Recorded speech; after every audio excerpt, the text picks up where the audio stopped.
Welcome to the second video in the Composition Masterclass series. But before we get into the pieces, I want to set a few ground rules for how this series will progress going forward. I'm willing to look at any piece from anyone, but I don't feel as if it's right to give repeat appearances to those who send in pieces after they've already been featured on this program.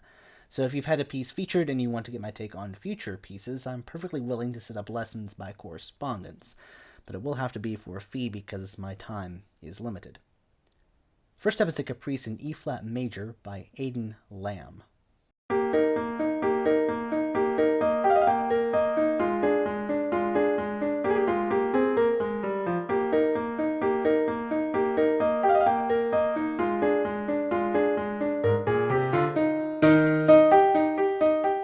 A lot of composition is craft, the idea that what you put on the page, basically how a piece looks, goes a long way towards how it's interpreted.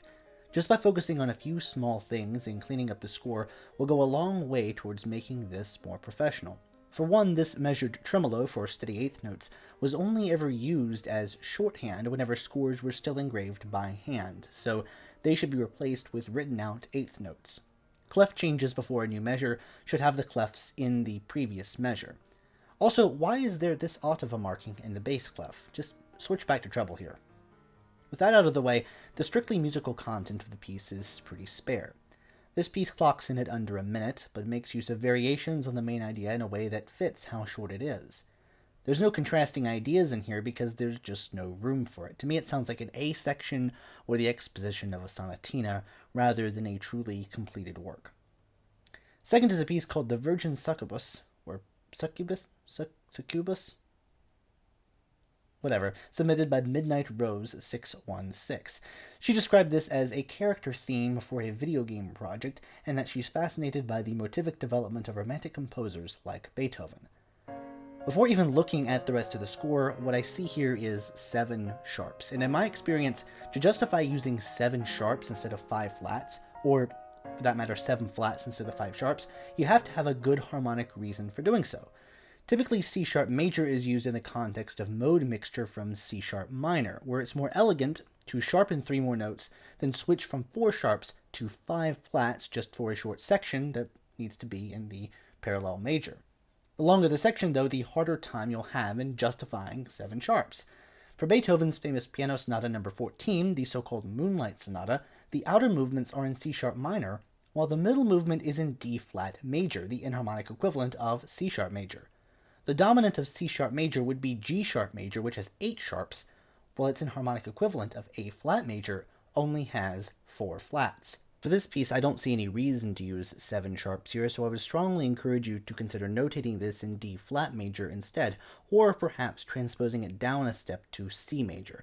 I think you'll find that anyone playing this in the future will thank you. Next, let's talk a bit about clarity in writing in mixed meters. With a time signature like 7/8, a typical breakdown is 2 plus 2 plus 3. And so it's good to consistently stick to this and express this through notation and phrasing as much as possible. And it's largely clear, so props to you for that, but there are instances where it could be more clear. Even in the first 2 measures, this quarter note tied to an eighth note could just be a dotted quarter, while the half tied to quarter tied to eighth in the following measure could easily be replaced by a double dotted half. I don't know why the double dotted half isn't here because it crops up in measure 105. Here there are double dotted half notes, but while the violin still has the implied 2, 2, 3, the left hand of the piano has what looks like 3 plus 2 plus 2.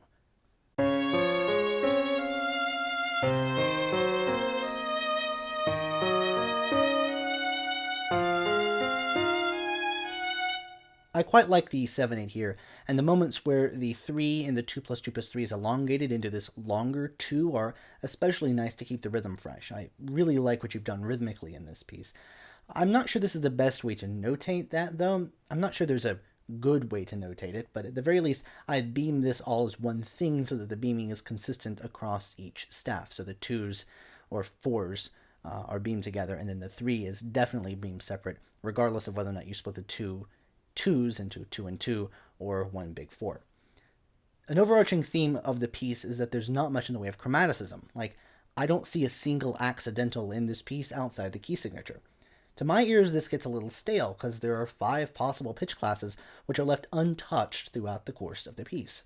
I'm not saying you have to use them, but in a piece with so much rhythmic repetition, my ear wants to hear some chromatic harmonies. If nothing else, when you repeat an idea, you have the option of exploring new shades and colors. Diatonicism isn't wrong, but it's an artificially limiting thing when you choose to never go outside of it, and I'm wondering if there's a reason for that.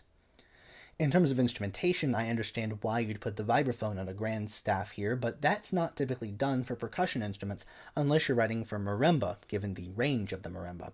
You can pretty easily condense the parts where there are multiple voices onto a single staff. There's no reason to have two staves just because you have two voices. Speaking of this section, the eighth tied to 16th that you have on beat 1 can be more easily expressed as a dotted eighth. This might seem a little picky, but again, this is just for ease of reading.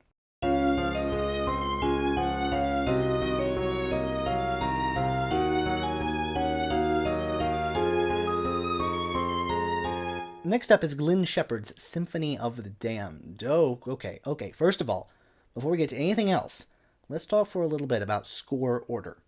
If you look at any published orchestral score, you'll see the instruments coming in a certain order. Woodwinds, brass, percussion, any solo instrument, strings.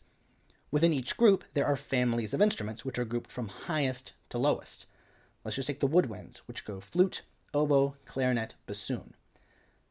In the flutes, the default flute, the standard flute, the flute which we refer to when we usually say flute, goes to middle C, or sometimes the B below middle C.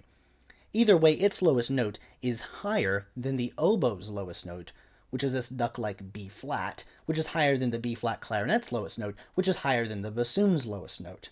Within each family, instruments are still listed highest to lowest.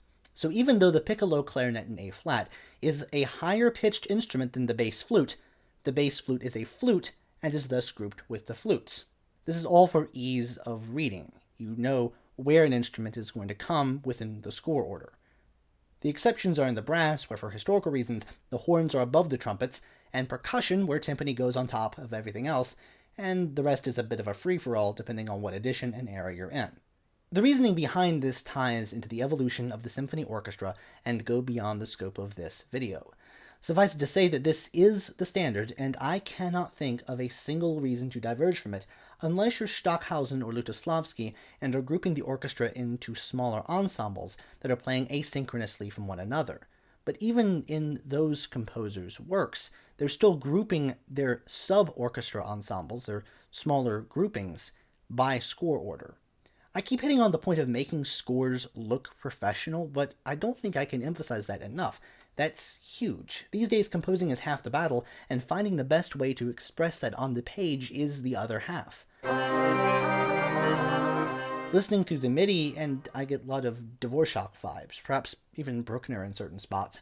So I think it's got some potential as a piece, but the non-standard score layout makes it very difficult for me to go further than that.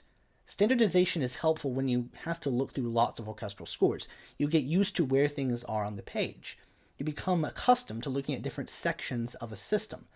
If you want to find the strings, you don't look at the left side of the score until you happen to locate the violins or the violas or the cellos. Your eyes immediately go to the bottom of the system, and if the strings are playing at that point, that's where they're going to be.